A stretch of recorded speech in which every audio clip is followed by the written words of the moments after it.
What is up, guys? We are back here for more Street Stocks on Charlotte. We get right down into the start here. As you can see, we started outside pole, not having a very good start to this race. Already coming into P3 as P3 passes us here. Stuck on the outside as well. P4 already, just not a very good start like I already said. Bringing you guys a different view today. So up in the top left-hand part of the screen, as we fall back to P5, I actually have included kind of the overlay of the race broadcast, and then inside I'm showing you the cockpit view. I want you guys to get two different vantage points. I want you guys to see what I see for as real as possible as we fall back down to P6, losing 4 spots in the first lap. And I also want you guys to see like my peripherals actually falling to P7, guys. Excuse me there, but coming into lap 2 now, P7 of course. But I think it's going to be a really cool vantage point for you guys. It's something I've seen in a lot of different YouTubers who play this game. As you can see, we are finally able to get back down to the bottom here in P7. So far pretty uneventful except for us dropping back. I think actually, excuse me, not uneventful, but behind us you guys probably saw in the top left-hand corner, there was a big wreck behind us coming to the line to get lap 1. So right off the start of the race, as car 4 there pits, and we got the 1 and the 15 wrecking right in front of us. We are able to dodge them, fortunately, but we did get tagged, unfortunately, as well with 1 incident point. Still better than the 4 you get for making contact, but at the same time, very frustrating, guys. Just nowhere for us to realistically go there. And for the game to not have some kind of script to know, hey, you're dodging a wreck, it's a shame. And unfortunately, in rookies, this is going to happen to you a lot. 1 is definitely better than 4. Our safety rating will definitely go up as we are back here on the road to Class C. But it's just very unfortunate because even in real life, if you watch any type of motorsports, whether it be Formula 1, IndyCar, or NASCAR, you'll see guys go through the grass, go off the track to dodge a wreck any chance they can get. Really a shame this game penalizes you for that. But hey, we got to play with the cards we're dealt with, and we can't let this get to us. We had to just keep moving on here. So now sitting P5, guys. The problem here is we had to get on the brakes so hard, even though we didn't make any contact. We're so far back from the rest of the leaders, and as you can see, we have a huge gap behind us. Just nothing really to do, right? So there's no one to draft with. I can't gain any ground. The 4 guys in front of me have huge drafting helps. There's no way I'm catching them. I basically was just a sitting duck riding around out here, just kind of counting down to lap 20 just to get out of here with just 1 incident point. Hey, 5th place ain't bad. We weren't complaining, but it's a shame because we knew if we were up there, we'd be challenging the guys for the lead. And it looks like for the most part, they kept it extremely clean up there throughout the race. That was really what I was kind of banking on, was for the leaders to somehow have a mishap up there and have something terrible go wrong where 3, 4, 5 of them just all get tangled up in front of us. That really would have been our only shot at this point for us to get a win. And I feel like sometimes when I drive like this, I mean, you can kind of see it right there, not really getting onto the bottom that much. Like, well, I was on the bottom, but I kind of drove a little bit under the apron and like kind of like bounced out. I got very sloppy, and I think it's because I had this reverse mindset where it's like, well, no one really is behind me, so there's no pressure from behind, and I'm not really going to be gaining any ground in front of me, and I'm just kind of riding around. I feel like this is the worst for me. One of the things I really need to work on is just definitely concentration throughout times like this when you kind of get mired back from the pack. It's always important to run the fastest lap you can. You never know what's going to happen in front of you. And a 5 to 10 mile an hour difference, if they check up at all, would be huge. I mean, you could make up this gap, which is probably 30 car lengths in a quarter of a lap, if you had that big of a difference in miles per hour. So that's one of the things I need to work on. Another thing I really need to work on, as you guys saw right from the drop of the green flag, and you know, to kind of be realistic here, I think this is why I was in the position here in P5 just riding around that I was because of the bad start that I got. I need to do a better job of being a little bit more aggressive on restarts. Timing the start, especially when I'm not the leader, not knowing knowing that it's not like real life where there's a designated restart zone. It's that once that pace car is in, that leader can go whenever he wants. And whenever he puts his foot on that gas, you better be ready to go and follow him. Otherwise, you will lose a ton, guys, of time.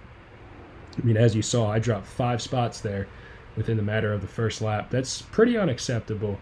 Any type of motorsports you watch, if guys start on the front row, whether it be first or second, you know, they're almost always either leading the first lap or holding on to their positions. So there was absolutely zero excuse for us to lose that many spots.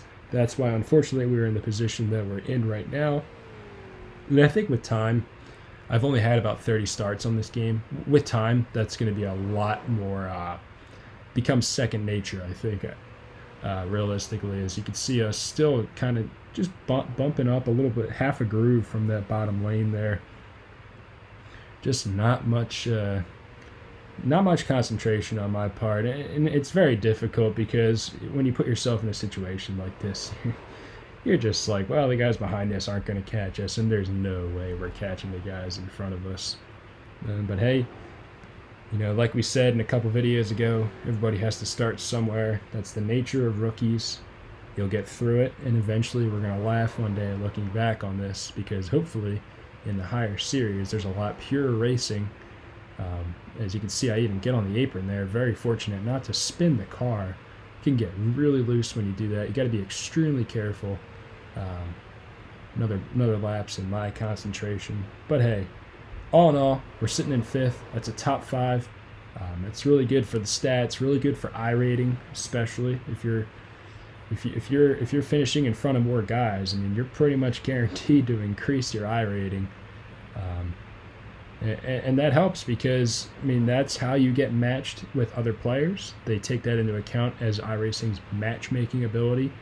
I think the game does a pretty good job with it. They use an algorithm similar to chess. I was like reading about it, where it's like basically if you finish in front of guys who are ranked higher than you, you're going to get more of a reward, whereas they'll get penalized more if you were worse than them and you finished higher than them.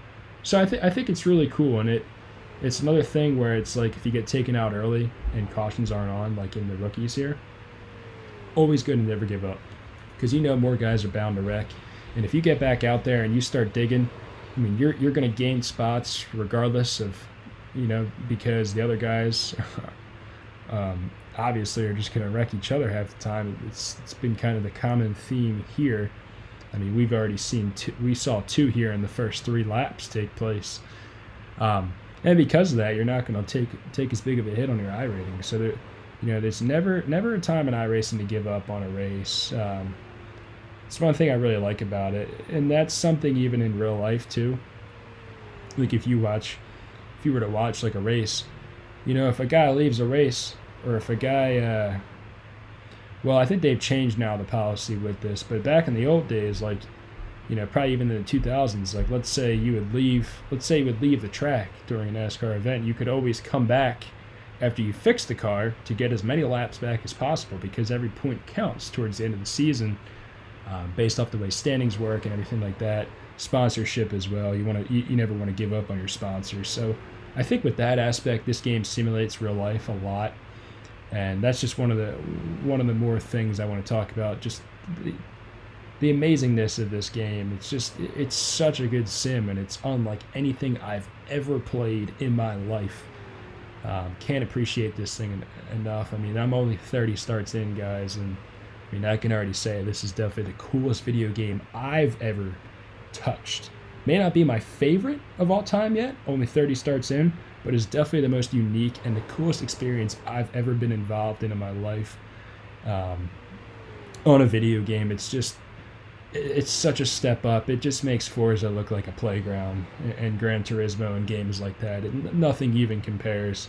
There's other games out there like Project Cars that kind of try to mimic this, but I've played them all, guys, and just nothing compares to this game at all, especially with a wheel.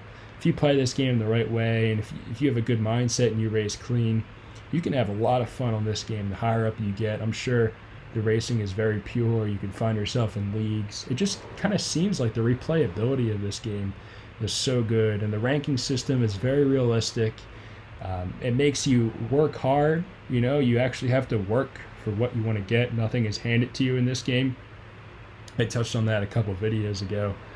just all in all, very, very, very solid video game. Well put together. There's a reason it's been out since 2008, and they haven't released a new one. They just continue to update this game for a reason. They have a very, very solid community. Of course, past couple days, the integrity of that has been tested. Ultimately, though, I believe iRacing made the right decision with Kyle Larson.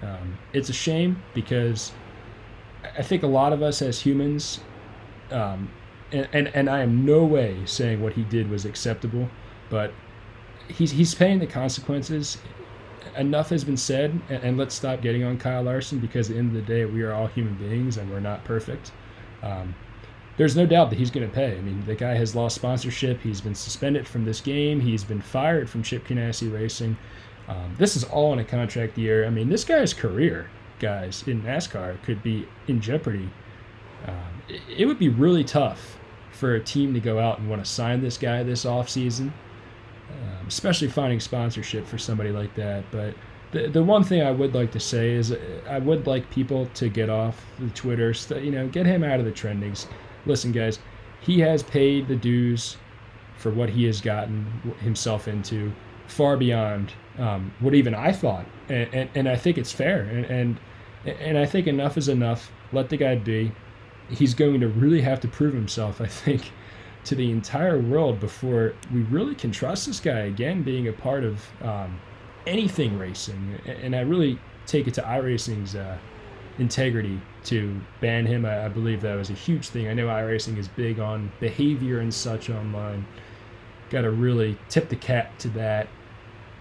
But like I said, it's just going to be very tough, and it's a shame kind of for Kyle Larson. But at the same time, and I kind of wanted to say this, I've always kind of felt like Kyle Larson has been a tad overrated.